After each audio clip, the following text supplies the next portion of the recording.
ಹಿಂದಿನ ಸಂಚಿಕೆಯಲ್ಲಿ ಅಮೃತ ತಂದೆ ತಾಯಿ ನಂದ ಮತ್ತು ಅಮೃತ ಮದುವೆಗೆ ಒಪ್ಪಿಗೆ ಸೂಚಿಸಿರುತ್ತಾರೆ. ಇದೇ ಖುಷಿಯಲ್ಲಿ ಅಮೃತ ಕುಣಿದು ಕುಪ್ಪಳಿಸುತ್ತಾಳೆ. ಅತ್ತ ನಂದನ ಮದುವೆ ತಯಾರಿ ಶಾರದಾಳೊಂದಿಗೆ ನಡೆಯುತ್ತಿದೆ. ಮುಂದೆ ಅಮೃತ, ನಾವೇನೋ ನಿನ್ನ ಖುಷಿಗಾಗಿ ಈ ಮದುವೆಗೆ ಒಪ್ಪಿದ್ದೀವಿ. ಆದರೆ ಸುಳ್ಳಿನ ಮೇಲೆ ಯಾವ ಸಂಬಂಧಗಳೂ ಶಾಶ್ವತ ಅಲ್ಲ ಮಗಳೇ. ಮೊದಲು ನೀನ್ಯಾರು ಎಂಬ ಸತ್ಯವನ್ನು ಆ ಮಾನವನಿಗೆ ತಿಳಿಸು. ನಂತರ ಏನಾಗುತ್ತೋ ನೋಡೋಣ. ಹೌದು ಅಮೃತ, ನಿನ್ ತಾಯಿ ಹೇಳ್ತಿರೋದು ಸರಿ ಇದೆ. ನೀನ್ ಯಾರು ಎಂಬ ಸತ್ಯವನ್ನು ಮೊದಲು ಅವನಿಗೆ ತಿಳಿಸು. ಅಪ್ಪ, ಅಮ್ಮ, ನಾನು ಅದೇ ಯೋಚನೆಯಲ್ಲಿದ್ದೆ. ನನಗೂ ಈ ವಿಷಯವೆಲ್ಲವನ್ನು ಮುಚ್ಚಿಟ್ಟು ನಂದನನ್ನು ಮದುವೆಯಾಗುವ ಮನಸ್ಸಿಲ್ಲ. ನಾನ್ಯಾರು ಎಂಬ ಸತ್ಯವನ್ನು ನಂದನಿಗೆ ನಾಳೆನೇ ತಿಳಿಸ್ತೀನಿ. ನನಗೆ ನಂಬಿಕೆ ಇದೆ, ನಾನ್ಯಾರು ಎಂಬ ಸತ್ಯ ತಿಳಿದ ಮೇಲೂ ನಂದ ನನ್ನನ್ನು ಒಪ್ಕೊಳ್ತಾನೆ. ಏನೋ ಮಗಳೇ, ಎಲ್ಲ ನೀನಂದುಕೊಂಡಂತೆ ಆದ್ರೆ ಸಾಕು. ಹೌದು ಅಮೃತ, ಆದರೆ ಆ ಮಾನವ ನಿನ್ನನ್ನು ಒಪ್ಪಿಕೊಳ್ಳದಿದ್ದರೆ ನೀನೇನು ಮಾಡುವೆ? ಇಲ್ಲಮ್ಮ, ಹಾಗಾಗುವುದಿಲ್ಲ. ನಂದ ಖಂಡಿತ ನನ್ನನ್ನು ಒಪ್ಕೊಳ್ತಾನೆ. ಅದರಲ್ಲಿ ನಿಮ್ಗೆ ಯಾವ ಅನುಮಾನ ಬೇಡ. ನಿನ್ನ ನಂಬಿಕೆಯೇ ನಿಜವಾಗಲಿ ಎಂದು ನಾನು ದೇವರಲ್ಲಿ ಬೇಡಿಕೊಳ್ಳುತ್ತೇನೆ ಎಂದು ಅಮೃತ ತಾಯಿ ಹೇಳುತ್ತಾಳೆ. ಮಾರನೇ ದಿನ ಅಮೃತ ನಂದನೊಂದಿಗೆ ಮಾತನಾಡಬೇಕೆಂದು ನಿರ್ಧರಿಸಿ ಎಂದಿನಂತೆ ಭೇಟಿಯಾಗುತ್ತಿದ್ದ ಜಾಗಕ್ಕೆ ಬರುತ್ತಾಳೆ. ಆದರೆ ಅಲ್ಲಿ ನಂದ ಇರುವುದಿಲ್ಲ. ಅಮೃತ ಅಲ್ಲೇ ಕುಳಿತು ನಂದನ ಬರುವಿಕೆಯನ್ನೇ ಕಾಯುತ್ತಿರುತ್ತಾಳೆ. ಸಂಜೆಯಾಗುತ್ತದೆ, ನಂದ ಬರುವುದಿಲ್ಲ. ಅಮೃತ ನಿರಾಸೆಯಿಂದ ಮನೆ ಕಡೆಗೆ ಹೋಗುತ್ತಾಳೆ. ಹೀಗೆ 3-4 ದಿನ ನಡೆಯುತ್ತದೆ. ಯಾಕೆ ಅಮೃತ, ಏನಾಯಿತು? ಆ ಮಾನವನೊಂದಿಗೆ ಮಾತನಾಡಿದೀಯಾ? ಇಲ್ಲಮ್ಮ, ನಾನು 3-4 ದಿನದಿಂದ ನಂದನಿಗೋಸ್ಕರ ನಾವು ಭೇಟಿಯಾಗ್ತಿದ್ದ ಜಾಗದಲ್ಲಿ ಕಾಯ್ತಿದ್ದೆ. ಆದ್ರೆ ನಂದ ಬರ್ಲೇ ಇಲ್ಲ. ನಿರಾಶಳಾಗಬೇಡ ಅಮೃತ, ಅವನು ಬಂದೇ ಬರುತ್ತಾನೆ. ಹೌದು ಮಗಳೇ, ಅವನು ಕೂಡ ನೀನು ಕಾಣದಿದ್ದಾಗ ನಿನ್ನನ್ನು ತುಂಬಾ ಹುಡುಕುತ್ತಿದ್ದ. ಇದನ್ನು ನಾನು ಮತ್ತು ನಿನ್ನ ತಾಯಿ ಗಮನಿಸಿದ್ದೆವು. ಅವನು ನಿನಗೋಸ್ಕರ ಮತ್ತೆ ಬಂದೇ ಬರುತ್ತಾನೆ. ಇಲ್ಲಪ್ಪ, ನನ್ನ ಮನಸ್ಸು ಏಕೋ ತಡೆಯುತ್ತಿಲ್ಲ. ನಾನು ನಂದನ ಹಳ್ಳಿಗೆ ಹೋಗಿ ಅವನನ್ನು ಭೇಟಿ ಮಾಡ್ತೇನೆ. ಏನ್ ಹೇಳ್ತಿದ್ದೀಯಾ ಅಮೃತ? ನೀನೆಂದೂ ಈ ಕಾಡಿಂದ ಹೊರಗೆ ಹೋಗಿಲ್ಲ. ನೀನೊಬ್ಬಳೇ ಅವನ ಹಳ್ಳಿಗೆ ಹೋಗುವುದೆಂದರೆ ಸುಲಭದ ಮಾತಲ್ಲ. ಅದರಲ್ಲೂ ನಿನಗೆ ಮಾನವಲೋಕದ ಬಗ್ಗೆ ಏನೂ ತಿಳಿದಿಲ್ಲ. ಇಲ್ಲಮ್ಮ, ನಂದನೊಡನೆ ಮಾತಾಡಿ ನನಗೆ ಮಾನವರ ಬಗ್ಗೆ ಸಾಕಷ್ಟು ವಿಷಯಗಳು ತಿಳಿದಿದೆ. ನೀವೇನು ಚಿಂತಿಸಬೇಡಿ, ನನಗೇನೂ ಅಪಾಯವಾಗುವುದಿಲ್ಲ. ಆದರೂ ಮಗಳೇ, ಇದೆಲ್ಲ ತುಂಬಾ ಅಪಾಯದ ಕೆಲಸ. ನಿನ್ನನ್ನು ಒಬ್ಬಳೇ ಕಳಿಸೋಕೆ ನನ್ನ ಮನಸ್ಸು ಒಪ್ಪುತ್ತಿಲ್ಲ. ಇಲ್ಲ ಅಪ್ಪ, ಹೇಳಿದೇನಲ್ಲ, ನನಗೇನೂ ಆಗೋದಿಲ್ಲ. ನೀವು ಚಿಂತಿಸಬೇಡಿ ಎಂದು ಹೇಳಿ ಅಮೃತ ತನ್ನ ತಂದೆ ತಾಯಿಯನ್ನು ಸಮಾಧಾನ ಮಾಡುತ್ತಾಳೆ. ಮರುದಿನ ಅಮೃತ ನಂದನ ಹಳ್ಳಿಗೆ ನಂದನನ್ನು ಭೇಟಿ ಮಾಡಲು ಹೋಗುತ್ತಾಳೆ. ಕೇಳಿ, ಇಲ್ಲಿ ನಂದ ಅವರ ಮನೆ ಎಲ್ಲಿ? ಅಗೋ, ಅಲ್ ಕಾಣುತ್ತಿದೆಯದಾ, ಅದೇ ಮನೆ. ಅಮೃತ ನಂದನ ಮನೆ ಬಳಿ ಹೋಗುತ್ತಾಳೆ. ಆದರೆ ನಂದ ಮನೆಯಲ್ಲಿರುವುದಿಲ್ಲ.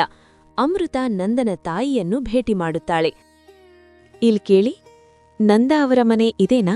ಹೌದು, ನೀನ್ಯಾರು? ನಂದಾ ಹೇಗ್ಗೊತ್ತು ನಿನ್ಗೆ?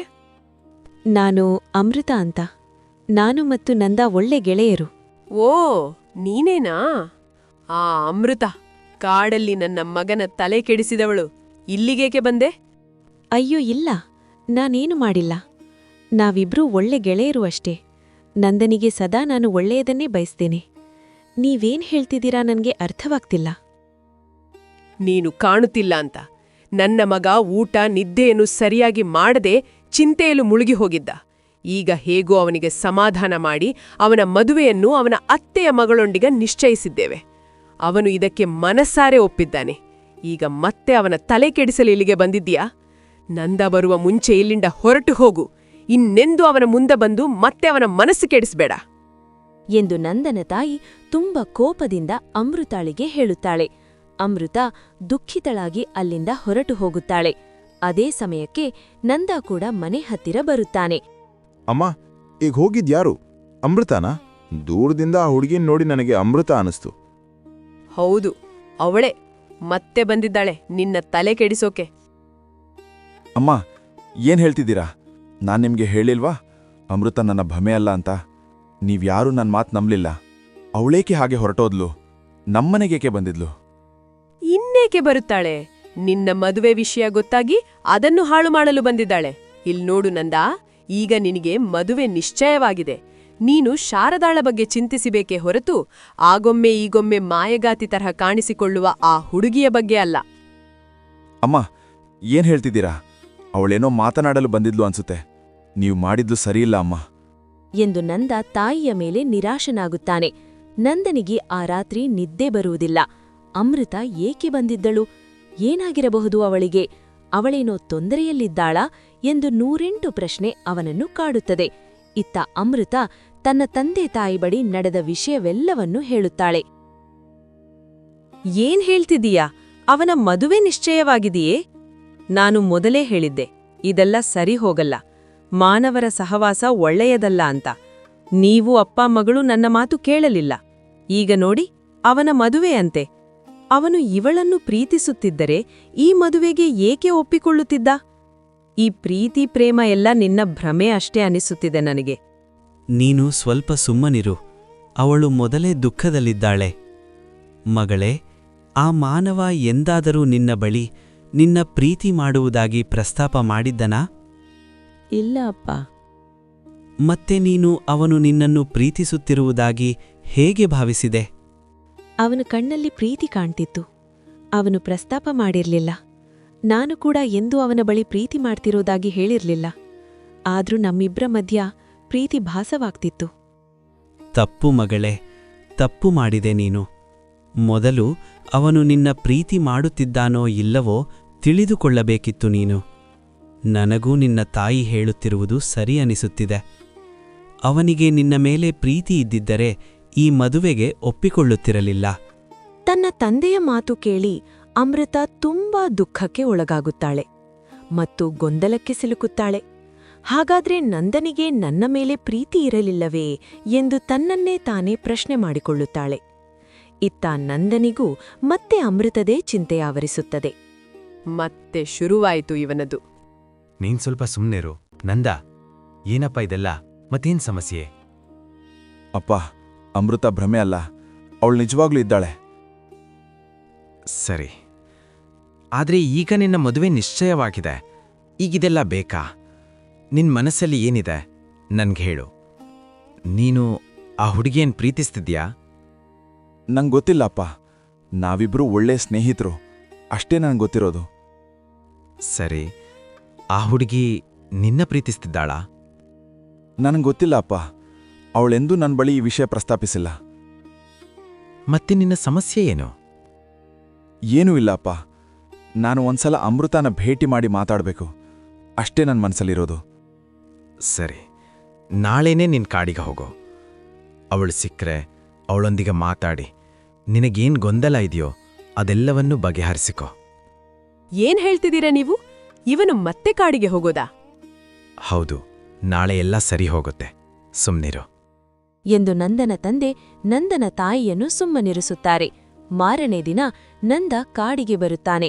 ಅಮೃತಾಳ ಬರುವಿಕೆಗಾಗಿ ಕಾಯುತ್ತಿರುತ್ತಾನೆ. ಅಮೃತ ಕೂಡ ನಂದನನ್ನು ಗಮನಿಸುತ್ತಾಳೆ.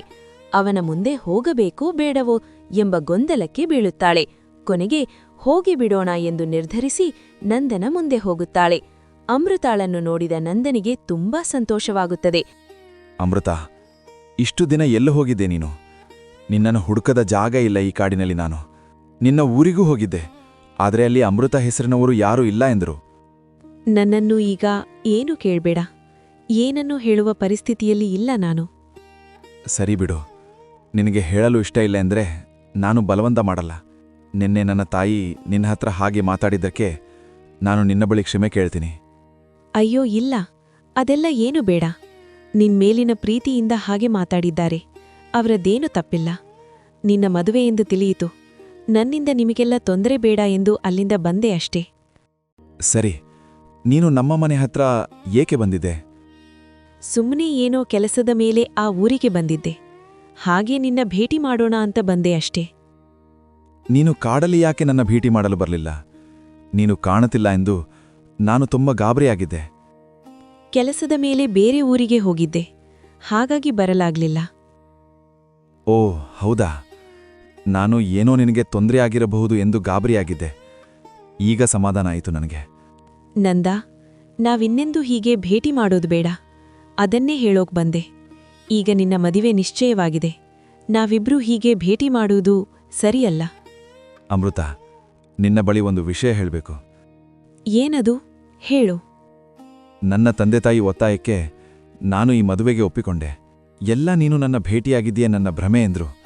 ನೀನು ಕಾಣದಿದ್ದಕ್ಕೆ ನಾನು ಹಾಗೆ ಭಾವಿಸಿದೆ. ಏನ್ ಹೇಳ್ತಿದೀಯ ನೀನು? ಹೌದು ಅಮೃತ, ನಾನು ನಿನ್ನನ್ನು ತುಂಬ ಪ್ರೀತಿಸ್ತಾ ಇದ್ದೀನಿ. ನಿನ್ನೆ ನಿನ್ನ ನೋಡಿದ ಮೇಲಿಂದ ನನ್ನ ಮನಸ್ಸು ನನ್ನ ಮಾತೆ ಕೇಳುತ್ತಿಲ್ಲ. ಅಮೃತ ನಂದನ ಮಾತು ಕೇಳಿ ಗಾಬರಿಯಾಗುತ್ತಾಳೆ. ಹಾಗೆ ತುಂಬಾ ಸಂತೋಷವನ್ನು ಪಡುತ್ತಾಳೆ. ಏನ್ ಹೇಳ್ತಿದೀಯಾ? ನನ್ನನ್ನ ಪ್ರೀತಿಸ್ತಾ ಇದ್ದೀಯಾ? ಹೌದು ಅಮೃತ, ನಿನ್ನೆವರೆಗೂ ನಾನು ಗೊಂದಲದಲ್ಲಿದ್ದೆ. ನನಗೆ ಏನಾಗ್ತಿದೆ ಅನ್ನೋಡೇ ತಿಳಿಯುತ್ತಿರಲಿಲ್ಲ. ಆದರೆ ಇಂದು ನಿನ್ನ ನೋಡಿದ ಕೂಡಲೇ ನನಗೆ ಸ್ಪಷ್ಟವಾಯಿತು. ನಾನು ನಿನ್ನ ತುಂಬ ಪ್ರೀತಿಸ್ತೇನೆ. ಅದಕ್ಕೆ ನನ್ನ ಮನಸ್ಸು ನೀನು ಕಾಣದಿದ್ದಕ್ಕೆ ಅಷ್ಟು ಚಡಪಡಿಸುತ್ತಿತ್ತು. ನಂದ, ನಾನು ಕೂಡ ನಿನ್ನ ಪ್ರೀತಿಸ್ತೀನಿ. ಆದ್ರೆ ಇದನ್ನು ನಿನ್ನ ಮುಂದೆ ಹೇಳುವ ಧೈರ್ಯ ನನಗಿರ್ಲಿಲ್ಲ. ನಂದ ಅಮೃತಳ ಮಾತುಗಳನ್ನು ಕೇಳಿ ತುಂಬ ಖುಷಿಪಡುತ್ತಾನೆ. ಹೌದಾ ಅಮೃತ, ನೀನು ನನ್ನ ಪ್ರೀತಿಸ್ತೀಯಾ? ಇದನ್ನು ಮೊದಲೇ ಹೇಳಿದ್ರೆ ಈ ಸಮಸ್ಯೆ ಬರುತ್ತಿರಲಿಲ್ಲ. ನಾನು ಇಂದೇ ಈ ವಿಷಯವನ್ನು ನಮ್ಮ ಮನೆಯಲ್ಲಿ ಹೇಳ್ತೀನಿ. ಆದ್ರೆ ನಂದ, ಈಗ ತುಂಬ ತಡವಾಗಿದೆ. ನಿನ್ನ ಮದುವೆ ಕೂಡ ನಿಶ್ಚಯವಾಗಿದೆ. ನಿಮ್ಮ ಮನೆಯಲ್ಲಿ ಒಪ್ತಾರಾ? ಖಂಡಿತ ಒಪ್ಪಿಕೊಳ್ತಾರೆ. ನನ್ನ ಅತ್ತೆ ಮಗಳು ಶಾರದಾ ತುಂಬ ಒಳ್ಳೆಯವಳು. ಅವಳು ನನ್ನ ಪರಿಸ್ಥಿತಿಯನ್ನು ಅರ್ಥ ಮಾಡಿಕೊಳ್ತಾಳೆ ಅನ್ನೋ ನಂಬಿಕೆ ನನ್ನಲ್ಲಿದೆ ಎಂದು ಹೇಳಿ ನಾಳೆ ಇದೇ ಜಾಗದಲ್ಲಿ ಮತ್ತೆ ಸಿಗೋಣ ಎಂದು ಮನೆ ಕಡೆಗೆ ಸಂತೋಷದಿಂದ ಹೋಗುತ್ತಾನೆ. ಇತ್ತ ಅಮೃತ ಕೂಡ ಸಂತೋಷದಿಂದ ಅವಳ ಮನೆಗೆ ಹೋಗುತ್ತಾಳೆ. ಮುಂದೆ ಏನಾಗುತ್ತೆ? ಮನೆಯಲ್ಲಿ ತನ್ನ ಮದುವೆ ಅಮೃತ ಜೊತೆ ನಡೆಯಲು ಒಪ್ಪಿಸ್ತಾನ? ಅಮೃತ ಯಾರು ಎಂಬ ಸತ್ಯವನ್ನ ನಂದನಿಗೆ ಹೇಳ್ತಾಳ? ನಂದ ಮತ್ತು ಅಮೃತ ಪ್ರೀತಿಯಲ್ಲಿ ಶಾರದಾ ಬಲಿಪಶುವಾಗ್ತಾಳ? ಇದನ್ನ ತಿಳಿಯಲು ನೆಕ್ಸ್ಟ್ ಎಪಿಸೋಡ್ ನೋಡಿ.